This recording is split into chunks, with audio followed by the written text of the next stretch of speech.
Too Much Information is a production of iHeart Radio.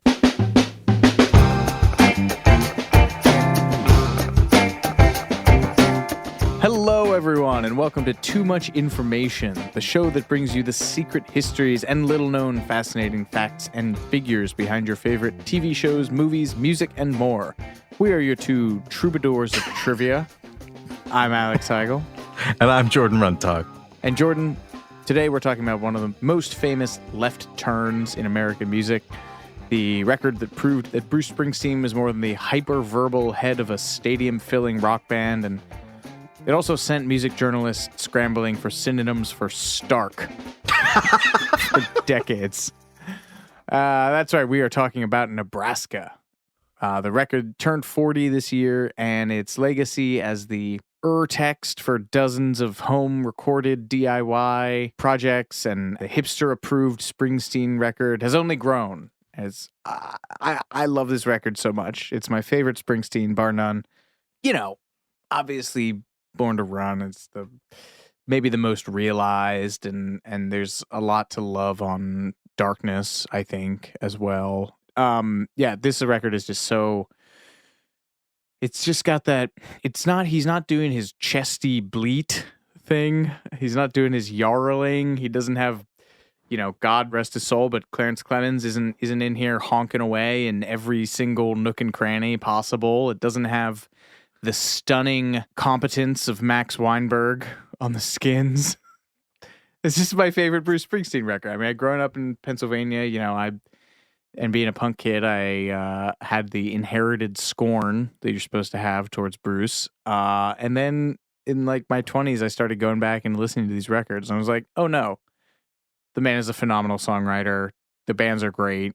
The E Street Band is great, although, he kicked out Vinny. Well, never mind. I'm not going to get into the personnel of the E Street Band. Yet. Yeah, not yet. But yeah, I mean, this is called the Springsteen record that you give to people who don't like Springsteen, right? Yeah, I think that's a fair assessment. And I can definitely understand all the reasons why you like it. Like, intellectually, I completely get it. The intimacy, the trust that Bruce almost seems to be placing in listeners to hear what he has to tell you in this very stripped down way. But I need to be in a really specific mindset to enjoy that kind of music. So I tend to live over on E Street, where my house is fenced off with the wall of sound. Nebraska was described by author David Burke as Bruce's Heart of Darkness, which right away, I can understand why that would be your favorite Bruce Springsteen album. I just love the overblown, rhapsodic, Born to Run type stuff. Yeah. I mean, for me, it's Nebraska's a film noir, and Born to Run is a Busby Berkeley musical number. Right? It's just more my vibe. It's funny talking about Bruce because I just feel woefully unqualified. And that's one of the weird things about talking about Bruce. It's like being a Dylan fan or a Dead fan or a Fish fan. I own maybe 10 Bruce Springsteen albums plus a couple greatest hits compilations. If it were any other artist, that would be enough for me to say, oh yeah, I'm a really big fan. Mm-hmm. But in the case of Bruce Springsteen, that's not true at all. Like, real Bruce Springsteen fans are a breed apart. They see his shows more often than most people get haircuts. They have a special shelving unit for all their Bruce tapes. I know several people who have gone on Bruce Springsteen pilgrimages to Asbury Park, and I have a very dear friend who had a Bruce Springsteen themed wedding, and their marriage photos are recreating the cover of Born to Run. So I am not at this level, nor do I claim to be. I feel it's a very important disclaimer at the top of this episode. But you don't have to be for Nebraska. I mean, and that's what, I was talking about this with Lo in the car because we had on Born to Run. She was like, I don't think this is for me. And I was like, this is what being a teenager... Was she not familiar with it? No, I mean, she'd heard it, but she was just like, I just don't get this in the same way that, you glom onto it. And it's like, for me, E Street Band Bruce is like being a teenager. Exactly. All of your feelings are these big, widescreen, blown out, chest beating sentiments. It's us against them. We're getting out of town. That's what being a teenager is like. Nebraska is the cold, hard come down of adult. Being an adult, where it's like cast out into the working world. Everything, and there's no jobs. Everything. Your high school failed. girlfriend left you, and that's what's great. Yeah. That's what I love about where this record sits in his career, because it is very much him as a person coming to grips with the two big things of adulthood, which are no money and your career failing to live up to its expectations, and depression. And those are like, that's where he was in his life at this point. He was like, we'll talk about he got into therapy. We'll talk about he was reading Howard Zinn and realizing that capitalism is a disgusting lie. And like, this is the record that came out of it. And I couldn't love it anymore. I get that. I mean, I guess it's the whole sense of escapism versus a reflection of wherever you are at that moment. Like, I love the optimism of Born to Run. I just think, like you said, it's rhapsodic teenage poetry. Mm-hmm. It's the oral equivalent of falling in love for the first time. Yeah. And the sounds are just all-encompassing and energetic, and the lyrics are just painfully earnest, yet totally firm in their convictions. I remember I had an English teacher who once told me, you write about emotions as if you're the first person to ever feel them. And I think he meant it as an insult. In fact, I know he meant it as an insult, but I wore that as a badge of honor. Yeah. And I have a funny feeling that Bruce would too. Sure, some of his Born to Run era lyrics are melodramatic and a little embarrassing. They're nothing compared to the dude because we had the greatest hits on, and you know how it starts with Asbury Park, and you forget how some of those early Dylanism, Wet Leg Willie and Jimmy John Janey and Rat Trap Cadillac, Zip Zap Zoobop, like shut the fuck up, Bruce. Even wrap your legs around these velvet rims and strap your hands across my engines. That's pretty cringy. But, it's all about being greater and being bigger. And I love that about him. And I miss that spirit on Nebraska. I mean, even just using the car as a metaphor on Born to Run, it represents escape. Pull out of here to win. On Nebraska, cars are all about isolation and class restriction. And even just look at the covers. On Born to Run, it's a black and white portrait of camaraderie with Bruce draped over Clarence's shoulders. And on Nebraska, it's just the frigid open road with not a soul in sight. I'm going to quote one of my favorite Brooklyn, Jersey punk bands, the World Inferno Friendship Society. They have a song about Paul Robeson, and the line is, "Joy beats oppression, but oppression will make you pay, because our joy is fleeting, but oppression is here to stay." And that is, to me, the Bruce dichotomy. Like, yeah, you get all this hope and you can get all this joy out of it, and you can go to the 4-hour concert and feel like you can punch through steel, but at the end of the day, Nebraska is real life. Everything. Nebraska is not a vacation. Nebraska is real life. Born to Run is the vacation, So that's why I love it. And that's why I love that we're getting into it. We're chopping it up. Well, from the record's deep and dark list of inspirations, drawing from Southern Gothic to Howard Zinn to Springsteen's perverse insistence on putting out what was essentially his demo tape, unaltered as the record, to the obsessive hunt by fans for the full band version of this record that supposedly exists somewhere. Here's everything you didn't know about Bruce Springsteen's Nebraska.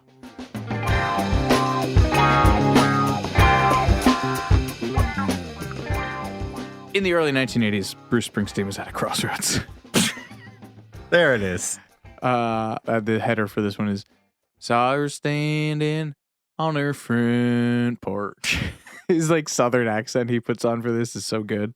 In 1975, Born to Run had launched him to worldwide fame, a record that merges the rambling Dylanisms of the first records with the E Street Band with a maximalist vision of stadium rock by way of Phil Spector.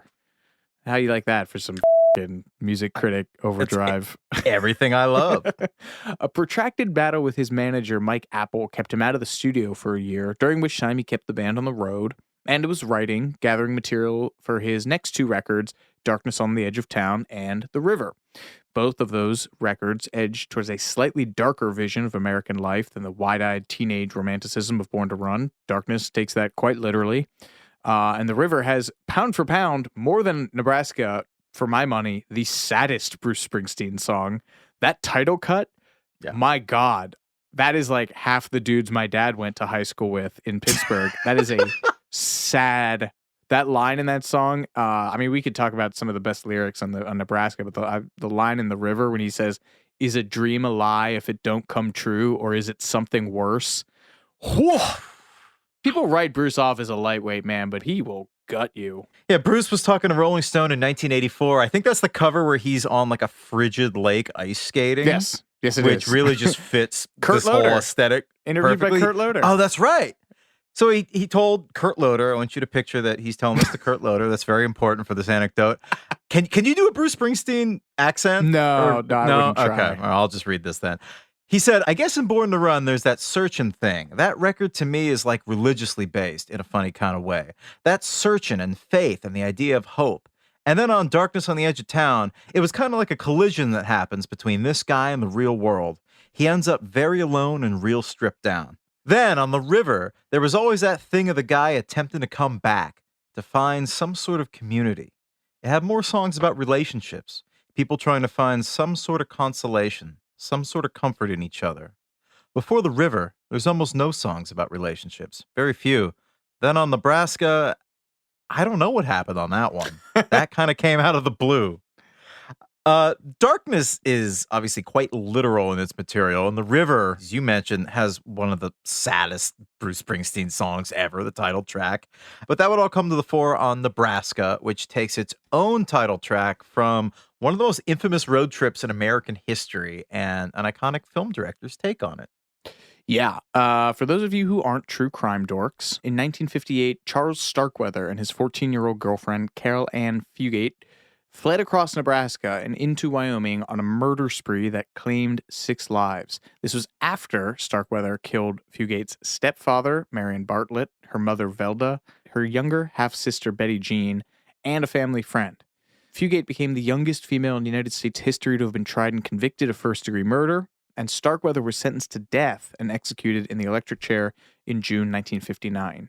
So in 1973, Terrence Malick, in his directorial debut, gives us Badlands, which is loosely based on that spree, starring Martin Sheen as Starkweather and Sissy Spacek as Carol Ann, released to widespread critical hosannas. And yeah, I don't know. Are you a Malick guy? Have you seen this? No, I've never seen this. Yeah, I mean, it's beautiful. It's widescreen panoramic visions of the middle of the country, and then punctuated by bursts of violence. So picturing like more violent Last Picture Show, basically. Kinda, yeah. I was living in a place called Colts Neck, New Jersey, and I remember I saw Badlands, and I read this book about them, Carol, and it just seemed to be a mood that I was in at the time. I was renting a house on this reservoir, and I didn't go out much, and for some reason, I just started to write. This is in that Rolling Stone interview. I wrote Nebraska, all those songs, in a couple of months. I was interested in writing kind of smaller than I had been, writing with just detail, which I kind of began to do on The River. I guess my influences at the time were the movie and these stories I was reading by Flannery O'Connor. She's just incredible. Are you a Flannery O'Connor guy? No, I'm striking out. This episode is very much your stuff. Oh, I love have to say, Flannery yeah. O'Connor. Southern Gothic, baby. Nom, nom, nom, nom, nom, nom. Give it to me. More than a few critics have cited the closing lines of Nebraska, the title track. They wanted to know why I did what I did. Well, sir, I guess there's just a meanness in this world. They cited its similarity to the closing line of Flannery O'Connor's widely anthologized short story, A Good Man is Hard to Find, in which a murderer says, it's nothing for you to do but enjoy the last few minutes you got left the best way you can, by killing somebody or burning down his house or doing some other meanness to him. No pleasure but meanness. Wow. Yeah. See, I don't like living in this world. That's part of the... Because this is the real world, I want baby. my American graffiti of Born to Run, yeah. No, this is the real world. This is life. The line in that song, I can't say I'm sorry for the things that we done, at least for a little while, sir. Me and her, we had us some fun. Echoes a letter from prison that Starkweather wrote to his parents, which reads, actually, but Dad, I'm not real sorry for what I did, because for the first time, me and Carol have had more fun. So that's track 1. Jesus Christ. Oh, I love it. Part of the reason that we got Nebraska was that Springsteen had decided that spending time in the studio writing was a waste of money. He would go in without stuff. Is. Yeah, absolutely. But that's what a lot of these guys used to do. Paul Simon would famously go in just unprepared. So this time he was like going to write a bunch of ahead of time. He sent his guitar tech, Mike Batlan, out and was like, get me some stuff I can use to record at home. And so he told Rolling Stone, I got a little 4-track cassette machine, and I said, I'm going to record these songs, and if they sound good with just me doing them, then I'll teach them to the band. I could sing and play the guitar, and then I had 2 tracks to do something else, like overdub a guitar or add a harmony. It was just going to be a demo. Then I had a little Echoplex that I mixed through, and that was it. And that was the tape that became the record. It's amazing that it got there because I was carrying that cassette around with me in my pocket without a case for a couple of weeks, just dragging it around. But he said, when they started taking them to the band, the chemistry wasn't there. He told this Irish magazine, Hot Press, the songs had a lot of detail so that when the band started to wail away into it, the characters got lost. Like Johnny 99. I thought, that'd be great if we could do a rock version. But when you did that, the song disappeared. A lot of its content and style in the treatment of it, it needed that kind of really austere, echoey sound. Just one guitar, one guy telling a story. Ironically, that is one of the Nebraska songs that is played most live, and he plays it as a full band rock and roll song. I mean, Nebraska's it's a stupid analogy, but like a pen and ink drawing, you know? Yeah. It's like a Thurber drawing versus some J.M. W. Turner. Seurat pointism. Oh, sure. Yeah. How many art references can we cram into this guy? Can't believe I just said pointillism in an episode about Nebraska. The demo recording sessions that produced this album covered several days, but Springsteen fans have identified January 3rd, 1982 as the quote-unquote legendary night when 15 tracks were demoed by the aforementioned guitar tech Mike Batlin. One influence, this is one of the things I love about Bruce, is that he has his weird little fixations that he loves, and he will find them out of nowhere.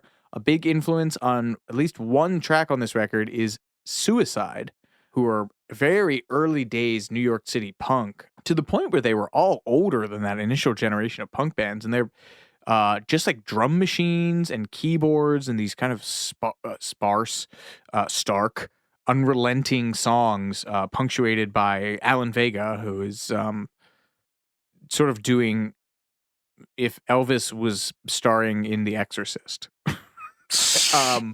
And Springsteen loved them. He loved this track in particular, Frankie Teardrop. And apparently he said at one point, if Elvis came back from the dead, I think he would sound like Alan Vega. So on the track State Trooper, it's that ching ching ching ching ching ching ching ching ching, just a real quiet riff, and then you just hear him scream out of nowhere towards the end of it. That's a Suicide rip. But it's just so funny. I just love the fact that he was like, oh, these guys who play it like CBGB, like, I'm into that. I'm into that band. I'm going to take that as a reference. Guy just loves music. I respect it. Bruce sent a version of this demo tape to his manager, John Landau, with a note that read in part, I got a lot of ideas, but I'm not exactly sure where I'm going, which I love. And he elaborated on this sentiment in his 2016 memoir, Born the Run, saying, I had no conscious political agenda or social theme. I was after a feeling, a tone that felt like the world I'd known and still carried inside me. That's horse. Go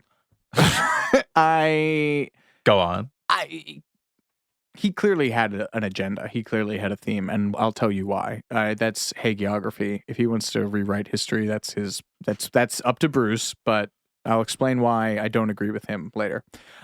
He brought all these songs to the studio and worked with the E Street Band in April of '82 on full band versions. These are commonly referred to as the Electric Nebraska sessions, which is, that's pretty good. Electric Nebraska sounds like a sex position. He and manager John Landau actually had veto power over which songs would make the cut, as rightly those two guys would. And so everything that stayed on Nebraska they felt was too personal and raw to give the full E Street Band treatment. And they were the only people, they had full power over this. So I think Max has taught, you'll mention this in a second, but Max has been like, oh, we had great versions of those songs, but they just didn't come out. This is what's wild. I talked about this earlier. Born in the USA comes out in 1984. That record has 12 tracks on it. 8 of those came out of the Nebraska writing sessions. Title track, Downbound Train, Cover Me, I'm on Fire, Dark Horse candidate for top 5 Springsteen song. Glory Days, also. Darlington County, Working on the Highway, I'm Going Down. I love him going down. Yeah. I have an unpopular opinion. Go ahead. I'm on Fire to me sounds like a Chris Isaak song. Yeah, but 10 years before Chris Isaak was doing it, Couple years before. still. Chris Isaak, that putz. Couldn't dream of this level of gravitas. It is unlikely that we will ever hear. Well, actually, I don't know. If he's gearing up to sell all of his masters, that'll come out someday. Isn't that the scuttlebutt? Yeah. Oh man, I interviewed Steven Van Zandt the day that it was announced that he was selling his masters for like. But I mean, the announcement came like the afternoon. I talked to him in the morning, and he seemed like kind of down and weird, and I couldn't figure out why. He seemed like a man questioning his life choices. And then later that afternoon, after the call, I was like, "Oh yeah, Bruce Springsteen gets what, like $250 million, $500 million, something like that." So yeah, I guess whoever owns them may put this out. But John Landau, as of 2006, was saying that the release is unlikely. He said the right version of Nebraska came out. Well, he would say that because it was his decision. Yeah. But yeah, fans have been dying to hear the so-called Electric Nebraska. And it's unclear exactly how much has been finished of it. But Max Weinberg has said that the album does exist, and he's quoted as saying, I think he's talking to Rolling Stone, the E Street Band actually did record all of Nebraska, and it was killing. It was all very hard-edged. As great as it wasn't what Bruce wanted to release. All those songs are in the can somewhere.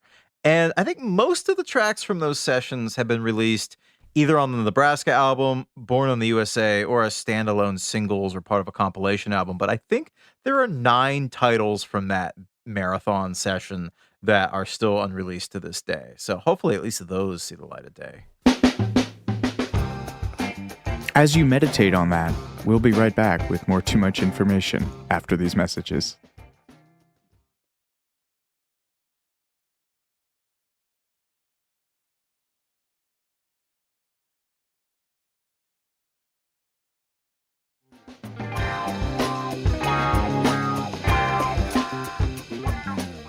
So before we even get in further into the songs, we have to talk about the technical side of Nebraska, and hopefully we'll keep this from getting a little too Rick Beato, as I say every time I start talking about music theory in the show. Beato. Talking to Rolling Stone, Springsteen said, technically it was difficult to get it on a disc. The stuff was recorded so strangely, the needle would read a lot of distortion and wouldn't track in the wax. We almost had to release it as a cassette. So that is extremely broad strokes. Let us paint a finer picture. The boss used the Teak Tascam 144 Porta Studio, retail price at the time, a shade over $1,000, along with a pair of Shure SM57s, which are the microphone that roughly 90 to 99% of small to mid-sized venues use on guitar amps. It's absolutely one of the workhorse mics that is in every venue and recording studio in the world. And he used 2 of them and this Tascam to record the demos that would become Nebraska. And then they mixed them onto a Panasonic boombox because you record them onto the 4-track machine. And then I think what they did was, if they hadn't already put the Echoplex in the signal chain, they would have put it on those tracks before they bounced it over to the Panasonic. Yeah, it's worth noting that this Tascam 4-track machine was the first commercially available piece of equipment to use a standard cassette tape that you could just buy at a drugstore for multi-track recording. And this was pretty revolutionary. You could make a record in your bedroom that could be released on Columbia. I know Paul McCartney often gets, the vast majority of the praise for putting out his McCartney album in 1970 that he did at home, but he had trucked in like proper. Yeah, that was done to 2-inch tape with like Neve consoles. Yeah, come on. Well, it wasn't Neve, but he was direct into the Studer 4-track. Okay. But he had because Abbey Road, the studio where the Beatles recorded, was like almost in sight of his house. He lived right down the road. So he got all his stuff just trucked in. So yeah, so this is very different. This is like small, portable, easy to use, very revolutionary. And as we'll talk about later, just the fact that someone as big as Bruce Springsteen could make an album on this really legitimized it in the eyes of just a whole generation of people who wanted to make albums on the cheap. Yeah, I mean, or the early Mountain Goat stuff, when it was just John Darnielle, was recording everything the second he wrote it to the Panasonic RX FT500 boombox. Apparently, it had a condenser mic on it, but the condenser mic didn't filter out the sound of the gear of the tape turning. So, like all of those early Mountain Goat songs, they have these incredible songs with these heart-rending lyrics and just beautiful songwriting, but you just hear in the background. The other big famous one is Bon Iver's breakthrough, For Emma Forever Ago. Is the other recorded in isolation magnum opus. He made it at his family's hunting cabin in Wisconsin. Wisconsin, is that right, Jamie? Can we pull up the location of Bon Iver's cabin? Springsteen's longtime engineer Toby Scott recalled that Bruce had enlisted Mike Batland, go find me this little tape machine, but I have to be able to do overdubs on it. And so they also brought in the Echoplex, which is a tape delay machine. You know, tape delay, loosely speaking, is if you're recording an audio signal onto a length of tape, you get delay by sending that signal to another tape head that you can set to run slower, and that creates an echo effect. And early rockabilly, at shorter, lower settings, you get what's called a slapback delay, which is just an extremely quick second signal, and that is the vocal sound that you hear in a lot of the early Sun Records stuff. Heartbreak Hotel is probably the best known example. So with the Echoplex, that is when you get. I mean, he was using it to kind of widen things out. You can make home demos sound a little bit more spacious with it, but for my money, it's between that and the reverb that they add on it that makes it sound like it harkens back to like those really early days of rock and roll, man. I mean, there's that creepy version of Elvis doing Blue Moon that's like the famous one where he's doing the falsetto stuff. That sounds like Nebraska to me because it's just slapback delay and like spring plate studio reverb. I just love that because, I mean, I know it creates such a vibe and an atmosphere, but that's also just like the classic trick that everyone does to make poorly recorded songs sound good. Just throw some reverb on it. So I just think it's great that Bruce isn't above that either. Yeah. It's why you sound good singing in the shower. Yeah. Not you. I mean, you, the universal you. I'm sure you sound great singing anywhere, Jordan. I sound great anywhere, yeah. This is my instrument.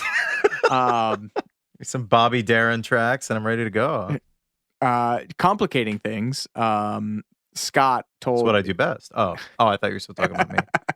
No, this is Toby Scott. Apparently, he actually talked to Tascam about this whole situation. Like, I found this on the Tascam website. He says it seems that during the recording process, Mike, the roadie, the guitar tech, had never really figured out what that little round knob next to the transport controls was and had left it at around the 2 o'clock position. So they ended up recording everything with the Varispeed set fast.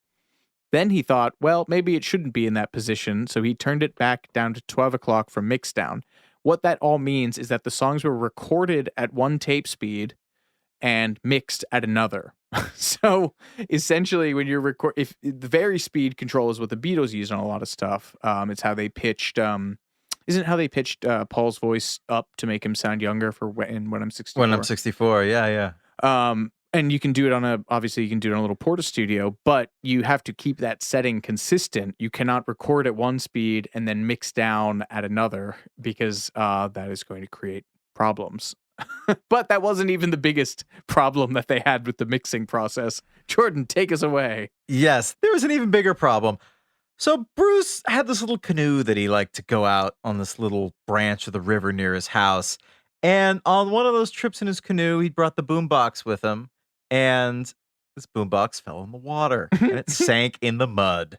And later that day when the tide went out, he retrieved it from the soggy riverbed. It's thinking of a forlorn, seasonal affective disorder ravaged Bruce Springsteen walking through a muddy creek bed to recover his soggy Panasonic boombox I love it. From the mud.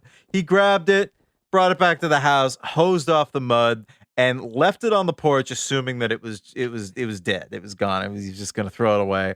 About a week later, he was apparently sitting on the porch reading the Sunday paper, and the boombox all of a sudden it rises from the dead. It comes back to life. It starts playing whatever the hell he was listening to. Probably scares the hell out of him. So that's Scott's version. But in the Peter Ames Carlin biography, there's a slightly different version. The thing actually came back to life in the middle of the night while Bruce was on the couch watching TV. So either way, probably scared the hell out of him. I like the middle of the night one. It's a little more sinister. He's like sitting there watching. I think another influence on this record that he liked was Night of the Hunter, the Robert Mitchum movie, where Spike Lee got the good and evil thing from. Yeah. I like the idea of Bruce sitting watching Night of the Hunter on TV, like in the middle of the night, and a boombox next to him crackles to life. I mean, the thing that blows my mind is that Bruce was just walking around with these cassettes in his pocket. His engineer, Toby Scott, would say Bruce had walked around with the only copy of these mixes in the front pocket of his jeans jacket this whole time. And here was the tape he was holding up in the studio saying, "There's just something about the atmosphere on this tape. Can we just master off this?" And I said, "Yes, Bruce, we could. I'm not sure you'll like it, but we could." Yeah, the other thing that Toby Scott, he's like, yeah, I don't think Bruce really had any idea about cleaning tape heads. So just the idea that this demo tape is coated in schmutz, so much gunk. So he ended up copying the cassette to a piece of 2-inch tape before taking it to 4 or 5 of the biggest mastering facilities on the East Coast. At which point, as Bruce explained, they couldn't cut a lacquer disc. When you're pressing vinyl, you have to, the master disc that all of the subsequent records are pressed from is called the lacquer disc. And they were unable to get the signal off of this tape hot enough so that they could cut a lacquer from it. He said they went to Bob Ludwig, Steve Markison at Precision, Sterling Sound, CBS. Finally, they ended up with Atlantic in New York, and Dennis King tried one time and also couldn't get it on the disc. So we had him try a different technique, putting it onto disc at a much lower level, and that seemed to work. In the end, we ended up having Bob Ludwig use his EQ and his mastering facility, but with Dennis's mastering parameters, and that's the master we ended up using. There are 4 or 5 mastering people credited on this record, which is more than the amount of people who mixed it and recorded it. And wrote it. Wrote it, yeah. The producer Chuck Plotkin in the Carlin bio, he says, "I remember thinking the record would never get onto the disc. I was sitting around in a hotel room crying. It was so frustrating." Thankfully, the record's cover art was a little easier. It was shot by David Michael Kennedy, actually a few years earlier in 1975 on a cross-country trip of his own. He worked in advertising in New York, but he was tired of it, so he took some time off to go on this cross-country road trip with his brother and 2 friends. And while he was in Nebraska, a snowstorm hit, and they had to pull over on the side of the road for hours. And it was during this enforced pit stop on their trip that Kennedy shot this famous photo right through the pickup truck's windshield. Forged in the crucible of terror. Yeah. All great art emerges. And he talked about it at an event at the Morrison Gallery in New York in 2018. He said, "This picture was in my studio, and Andrea Klein, who was one of the art directors at Sony that worked with Bruce, saw it, and she thought it would be great for the Nebraska cover and showed it to Bruce. Bruce loved it and wanted to use it. I wonder if she knew at the time that it was actually taken in Nebraska. Like, it's very evocative. It almost just seems like a happy accident, if you will." Well, our friend Bob. She art directed this and Born in the USA as well. Because every time I was Googling her, it was just all about the Bruce ass shot. Did I tell you my... Well, I may cut this. Did I tell you my other Bruce Springsteen story? I know during the New Radicals episode, I told you one of them. I don't know if I've ever told there's you another one. Oh, I have a really good friend of mine was working at the Ralph Lauren RRL store in Soho, and that RRL is like sells the kind of things that like you'd expect Bruce Springsteen to wear, like vintage aviators and like distressed leather jackets and stuff. And Bruce would come into the store often enough that like it was not that weird to actually see him in there anymore. Like, so, "Hey, Bruce, how you doing?" And so my friend, he was doing long distance with his girlfriend up in Boston, and they'd had some big fight, and he gets on the first bus back to New York that he can. It's like the middle of the night bus, and he gets back into New York at like dawn, and he's too depressed to go back to his apartment and like face, just his empty room. So he goes into the RRL store to just try to get ahead on work and get his mind off of stuff. And he's like doing inventory and putting things out on shelves and stuff. And there's a little knock on the door. and he turns, and it's Bruce. I guess he was just like goes for early. A lot of celebrities, Bowie used to do this too, go on early morning walks before like people are out because it's kind of the only private time they have to be like normal in the city. So there was a light on in one of his favorite stores, knocked on the door, my friend let him in. And Bruce is walking around, kind of rifling through the old, switchblades and vintage World War I boots and all that kind of stuff. And looks at my friend, looks at him long and hard and goes, "Hey, man, what's up? You seem kind of bummed." And my friend's like, he's not going to bother Bruce Springsteen with his love life trauma. So, no, it's fine. I'm fine. And Bruce is just like, "No, what's the deal?" And he just gets on his haunches, on one of those little ottomans they have for you to try on shoes. Like, what's rap about it? And they talk for like half hour, 45 minutes, just like life and love and experiences. And it's this really great conversation. And Bruce buys a ton of clothes so that my buddy can get the commission for it. And as he's walking out, he's getting to the door, his hands on the door, and my friend calls after him, "Hey, Bruce, so what do I do?" And Bruce, sun rays shining through the store window, turns, looks over his shoulder, just like the shot on Born in the USA, imagine, looks over his shoulder and just goes, "Go to her." Puts his aviators on, walks out the door, and he's gone. Yeah. Bruce Springsteen. How do you lose with a guy like that, man? It's just like the scene from High Fidelity. I love it so much. Yeah, exactly.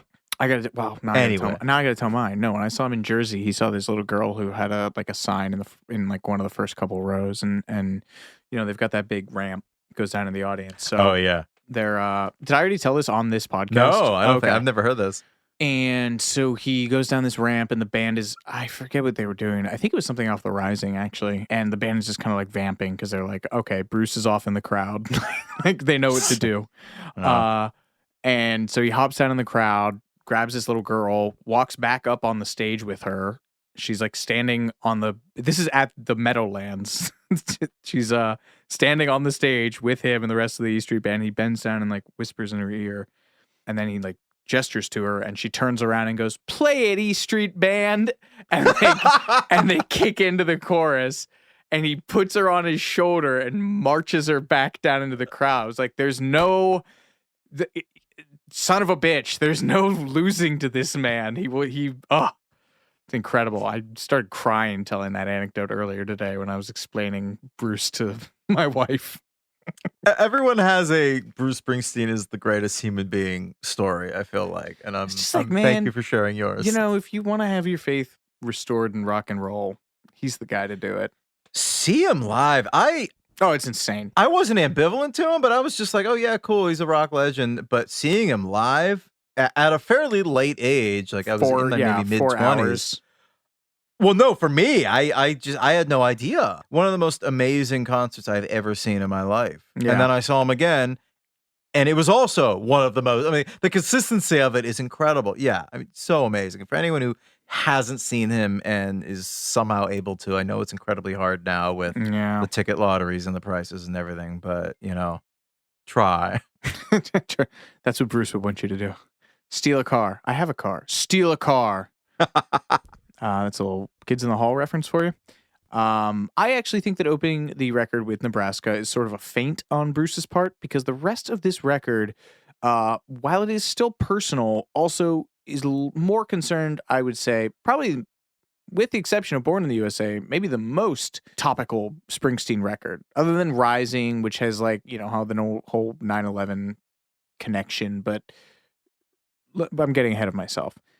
Despite his post-Born in the USA reputation as a chronicler of the runaway American dream, as he says, Springsteen had not been much of a political artist prior to this album, with his involvement in 1979's No Nukes anti-nuclear power concert and album basically being his first big outspoken political act.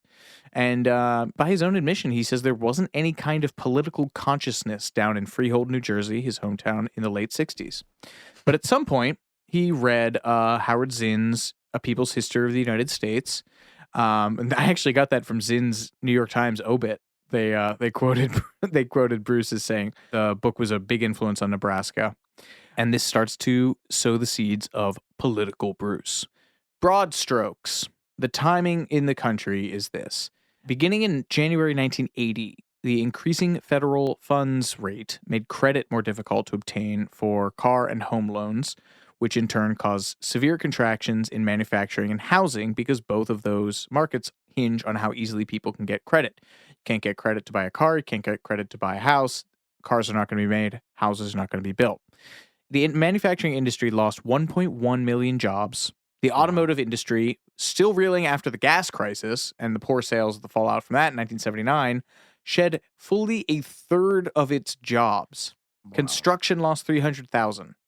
So this is sensing a Springsteenian theme developing here. Going into 1981, the Fed predicted little or no economic growth as interest rates continued rising in an attempt to reduce inflation, which is how they combat inflation. They rise. It's horse. It's all a deck. It's all a house of cards. But again, without people to get car and home loans, job loss picked back up. 90% of all job losses in 1982 were from manufacturing. Construction shed a total of 385,000 jobs from July of 1981 through December of 1982. The unemployment rate for auto workers rose from just 3.8% in early 1978 to 24% by the end of 1982. Construction worker unemployment peaked 22% during the same time. So, it is no surprise that Nebraska is packed with what a bad economy can do. A closed-down auto plant in Mahwah, New Jersey, sends someone spiraling into murder in Johnny 99. Lack of jobs lead to criminal moonlighting in Atlantic City. Grain prices cause people to lose the family farm in Highway Patrolman. The lyric, "I got debts no honest man can pay," is actually repeated twice on the record, once in Atlantic City and again on Johnny 99. And incidentally, there actually was a Ford auto plant in Mahwah, which when it opened in 1955 was the largest in the country at 177 acres. Its truck division closed during the first wave of the recession in 1979, a month after Ford closed 5 other plants across the nation, with over 11,000 workers put out of work. Their car division followed the year after. So, that is the milieu into which Bruce is writing these songs. Yeah, for me, the crucial line is from Johnny 99. Now, I ain't saying that makes me an innocent man, but it was more than all this that put a gun in my hand. I mean, all those economic factors you just mentioned, that sums it up right there. The general sense at the time was that the government had turned its back on its moral responsibility to the have-nots of America. And another figure on Bruce's mind in this period, who we should probably mention, is Woody Guthrie. Towards the end of the River Tour, just after the election of Ronald Reagan in 1980, Bruce started reading Joe Klein's biography of Woody Guthrie and talked a lot about what he stood for and what Woody taught him about this country. And during one gig around this time, Bruce said that the next song he was singing was not a song for school children to sing. This song is a fight song. And then he launched into This Land Is Your Land, which is sort of a sarcastic flip side to God Bless America, criticizing the notion of private property. Explicitly written as a rejoinder. But it's probably second to Bruce's own track, Born in the USA, as like the most misunderstood, satire that people don't realize is a satire and just embrace as a flag-waving Yay America song. And really, it's possible to draw a line directly between Born in the USA, which is written, as we said, in the same Nebraska time period, and This Land Is Your Land, I think. Mm-hmm. And writing for the site Pop Matters in 2012, the writer Bill C. says, what Springsteen gleaned from the songs of Woody Guthrie, the writings of Flannery O'Connor and John Steinbeck, and filmmakers like John Ford, John Huston, and Terrence Malick, was a humanity and a curiosity about why certain people lose connection with themselves, their families, their community, and their government, and what then happens when that kind of alienation infiltrates the subconscious. Further, the profound effect that it has on the people that love those alienated and disconnected souls. Yeah, and this is why I don't necessarily agree with what he said in Born to Run. I mean, he can say that he didn't have a political agenda going into this, and, maybe he didn't in as many words, but you can't tell me that you read Woody Guthrie's autobiography, you read the people's history of the United States, you read what's going on in the auto manufacturing industry, and then you say, am not writing political songs. Like, come on, Bruce. Don't lie to us. You owe us that much. Yeah, he told Rolling Stone that Nebraska was about that American isolation, What happens to people when they're alienated from their friends and their community and their government and their job? Because those are the things that keep you sane, that give meaning to life in some fashion. And if they slip away and you start to exist in some void where the basic constraints of society are a joke, then life becomes kind of a joke. There's another big theme on Nebraska, a much more personal one, and that's Bruce's own family. He wrote in his book Songs, "The songs on Nebraska connected to my childhood more than any record I'd made.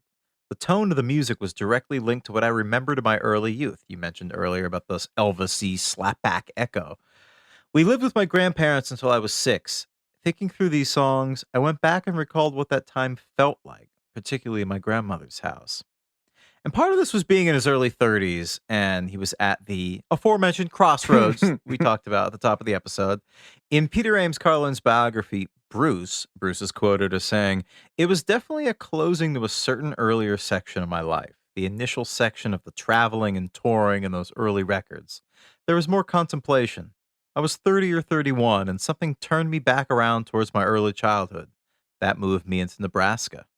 And Springsteen explained to Carlin that he found himself driving through the streets of his hometown of Freehold late at night, visiting the old houses where he once lived. And I think this became like kind of a habit for a while. Accordingly, almost every character heard on Nebraska who isn't at the end of their tether owing to economic reasons is in the same place because of emotional or existential reasons. And the phrase "deliver me from nowhere" is one of the most repeated lyrics on the record. Yeah, and you mentioned that this he's talked a lot about this. It's actually like one of the sadder things that I can imagine in his life, of just like still being a millionaire and just like something gets you up to just drive around your old neighborhood late at night. Ugh. I mean, I do that now. I can only imagine if I had his level of success, I probably would feel more compelled to do that, to try to like rationalize the person that you are now with the person that you were when you were there. I You don't could have cut see. that. No. I mean, first of all, I'm a deeply nostalgic person. So, I mean, that's part of it too. But like, when I used to go to my grandparents' house once or twice a year, that was always an interesting thing for me to go back to this house where like nothing had changed in 50 years because my grandparents had lived there. And Yeah. the only thing that had really changed for the most part was me. And it was kind of an interesting, uh, experiment in a funny way to sort of recognize what changes had gone on in my life and in myself since the last time I had been there. In addition to just the general sense of trying to keep tabs on where one comes from and their roots in such a crazy situation. What was this, 1982? Mhm. It's been 7 years and he's just constantly touring on the road on the cover of Newsweek and Time, what, on the same week? Something like that. Yeah. And just completely like Beatle level fame. Uh, I can very much understand the importance of wanting to remind yourself where you come from and at the same time try to almost rationalize those two people, the people that you were and the person you are now, by going back to sort of the scene of the crime.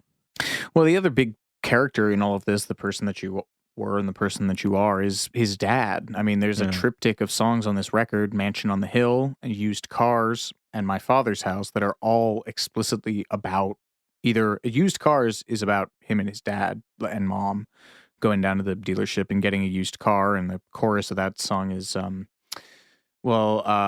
Mister, I swear the day my number comes in or the lottery I win, I'm never going to ride in a used car again. And My Father's House is about, it's painted as a dream in that, I think, but I mean, it's based on this habit he was developing around this time. Mansion on the Hill is an actual thing. It comes from an actual thing that his dad used to do, which is like, I guess, drive him around and be like, look at that nice house while we're living in your grandparents' house.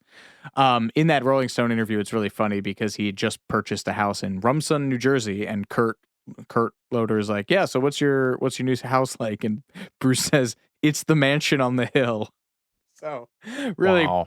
putting a hat on it. Not just turning them into metaphorical songs, but actually being like, no, I went and bought the house that my dad told me we could never have. Bruce has also been very open about the fact that he inherited his father's depressive episodes, something that apparently came to a head just as he was finishing these records. He said, I was 32 at the time. Now he's talking to Rolling Stone in 2016. I had just finished Nebraska, literally. I don't think it was out yet. And that was a pretty lonely record. It may have struck home, but my own biological clock may have been ticking toward that. You carry your baggage, and if you don't start unpacking, your bags get heavier as you move along. Whew, man's got away with words. So at some point, the weight becomes impossible to carry, and you look for some way to unpack those bags, and it can get pretty messy. That's what happened to me. Apparently, he drove from New Jersey to California, where he had bought a house, and then turned around and drove straight back. His friend and biographer Dave Marsh told The New Yorker in 2012, Bruce was feeling suicidal.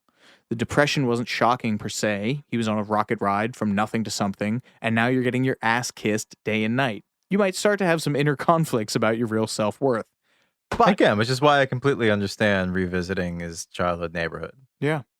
He didn't get on antidepressants until 2012, apparently, which I think also came out around this time from that interview. But he did start seeing a therapist in 1982, and he elaborated on these. He basically tells this well-worn anecdote from a concert around this time that when he was in therapy, he was telling his therapist, like, hey, doc, I'm going to my childhood neighborhood in the middle of the night and just driving around. And he is paraphrasing his therapist. He said, what you're doing is something bad happened and you're going back thinking that you can make it right again. Something went wrong and you keep going back to see if you can fix it or somehow make it right.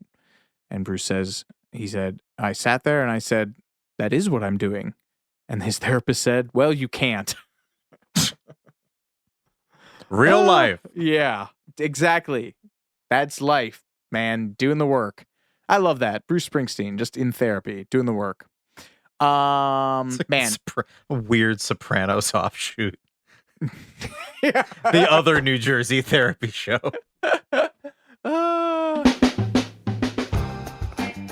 We're going to take a quick break, but we'll be right back with more Too Much Information in just a moment.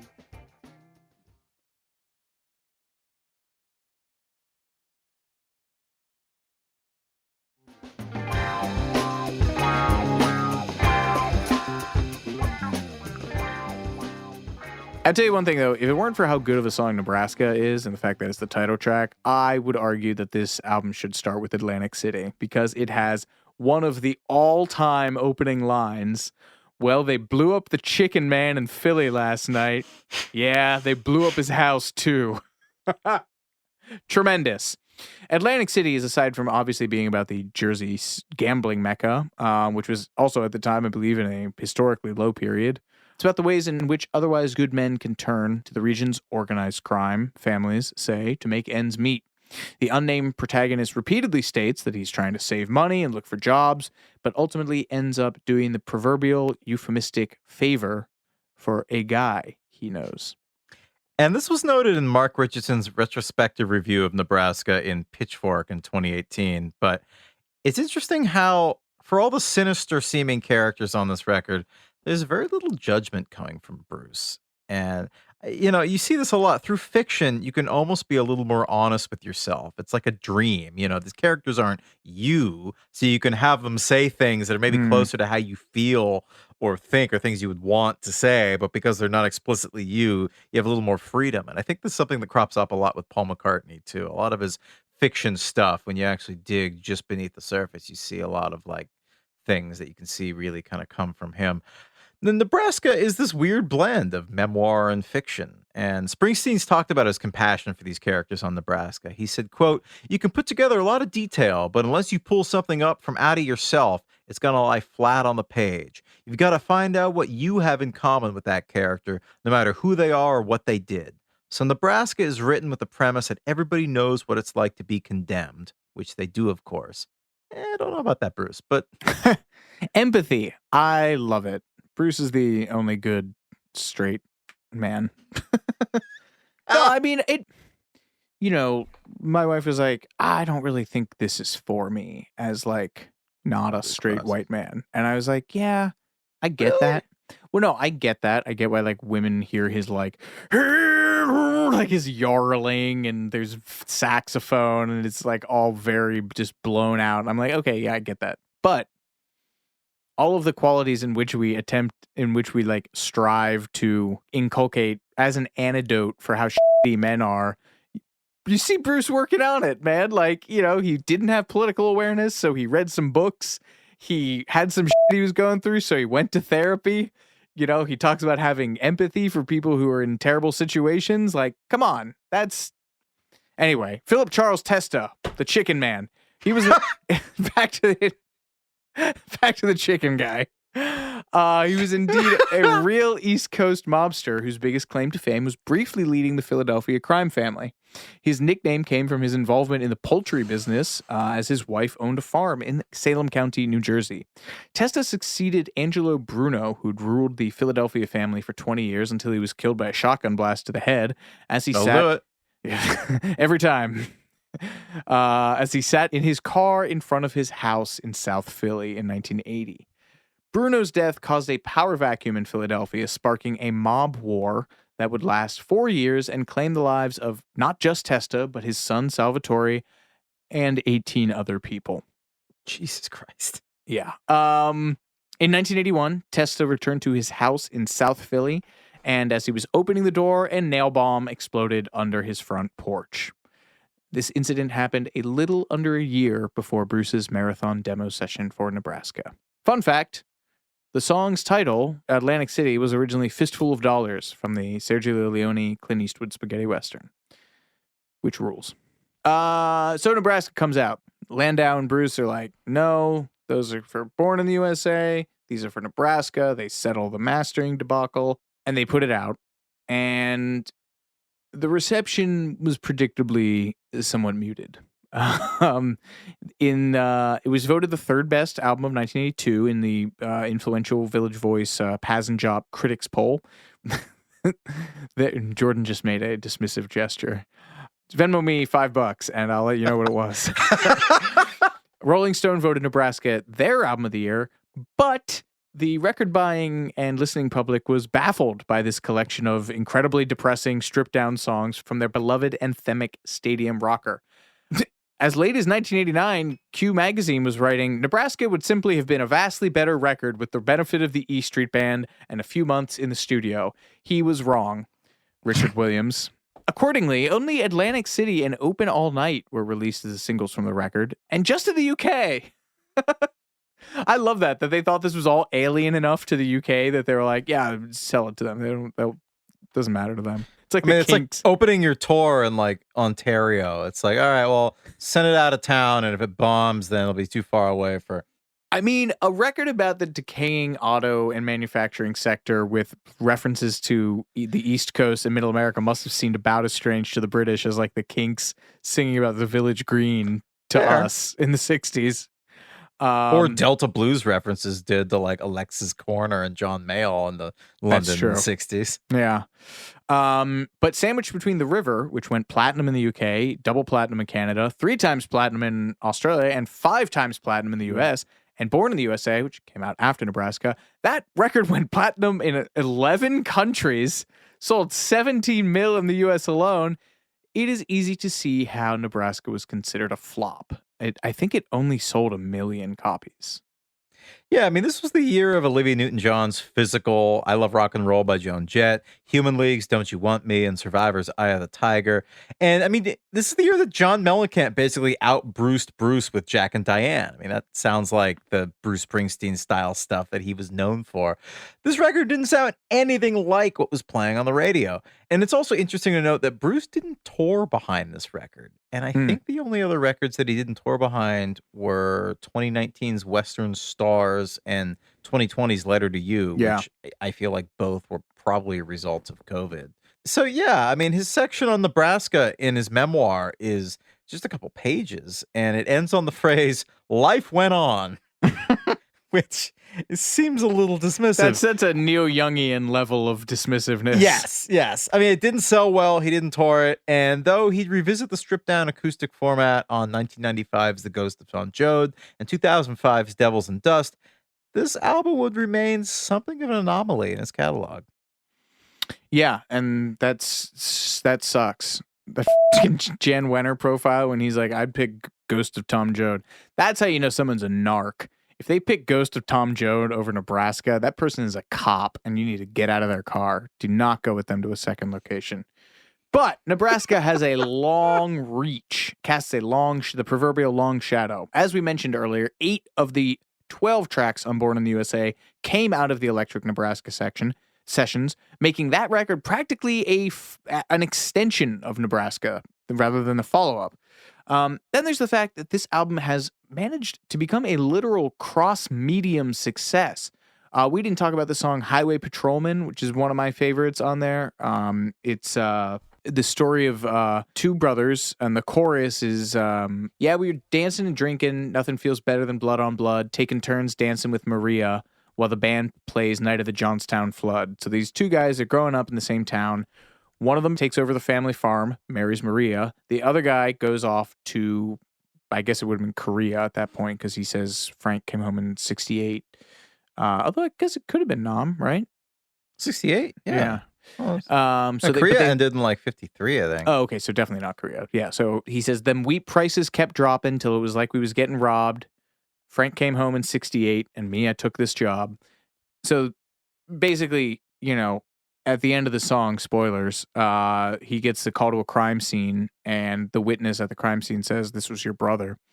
And so he tails his brother all the way to the border and lets him go. And it's, just an incredible song. And Sean Penn agrees with me, thank God. Written and directed by Sean Penn, 1991's The Indian Runner is basically a feature-length adaptation of this song, Highway Patrolman. Sean Penn later said that, quote, after 15 to 17 Heinekens, he called Bruce in the middle of the night to ask him his permission to adapt the song. This movie has an insane cast. David Morse from Contact's Jodie Foster's dad and like NYPD Blue and a bunch of other things. Viggo Mortensen, an early role. Benicio del Toro, Patricia Arquette, Charles Bronson, Dennis Hopper, and Sandy Dennis in her final film role. And making this Southern Gothic thing a complete loop, Harry Crews, who is one of the other mid-century comic grotesque fiction writers of the American South, he has a cameo in it. And it was shot in Nebraska. Somewhat depressingly, folks, holds hand to my earpiece. We're just now learning that Trump advisor and general all-around piece of shit, Steve Bannon, was a producer on this film. So, stream it. Don't buy it. There's also a 2005 book of short stories, Deliver Me From Nowhere, written by Tennessee Jones, inspired by this record. I know nothing about it, but presumably a small press kind of thing. So go support your local author. The band have a great version of Atlantic City on Jericho, which is a record I cannot, in good conscience, endorse. But it's a great cover. Garth Hudson is playing accordion on it, and the accordion solo, it sounds like if John Coltrane played accordion. It rules. And Sub Pop put out an entire record of covers from this and other Bruce period from that time, which is fine. And also Johnny Cash covered not only Johnny 99, but also Highway Patrolman on his 1983 record, Johnny 99. Isn't this like fallow period for Cash, though? This is like bad Cash times. Yeah, I mean, between like dying embers of his 70s success and then like Rick Rubin. Yeah. Yeah. Despite all that, Bruce still doesn't really revisit these songs that much. I don't know how much of these he would have been doing on the Broadway run when he's just doing all the solo stuff, but the site Bruce Base that tracks live performances of his songs has, the numbers are not great for stuff off Nebraska.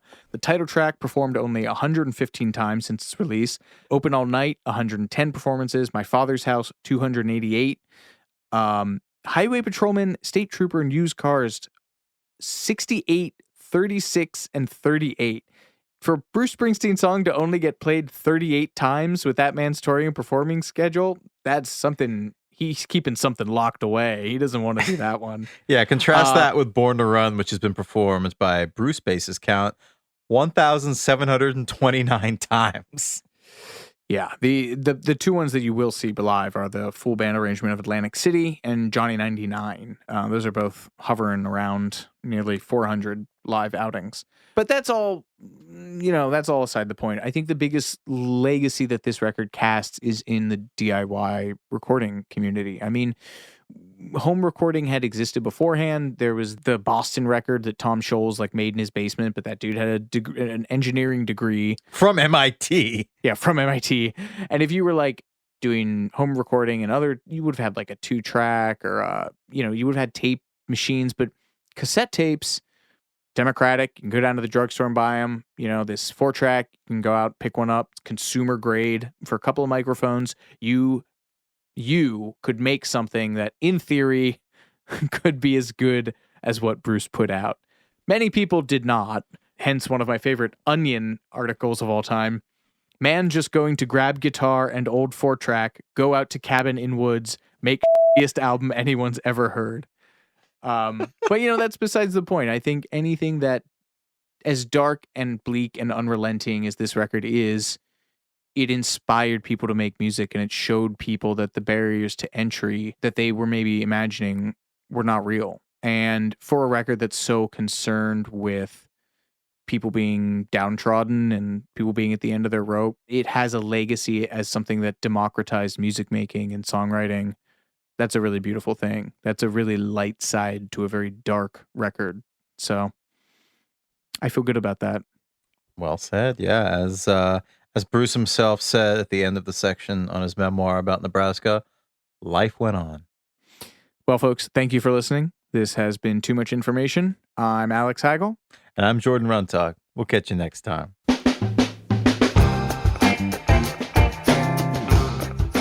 Too Much Information was a production of iHeartRadio. The show's executive producers are Noel Brown and Jordan Runtagh. The supervising producer is Mike Johns. The show was researched, written, and hosted by Jordan Runtagh and Alex Heigl. With original music by Seth Applebaum and the Ghost Funk Orchestra. If you like what you heard, please subscribe and leave us a review. For more podcasts on iHeartRadio, visit the iHeartRadio app, Apple Podcasts, or wherever you listen to your favorite shows.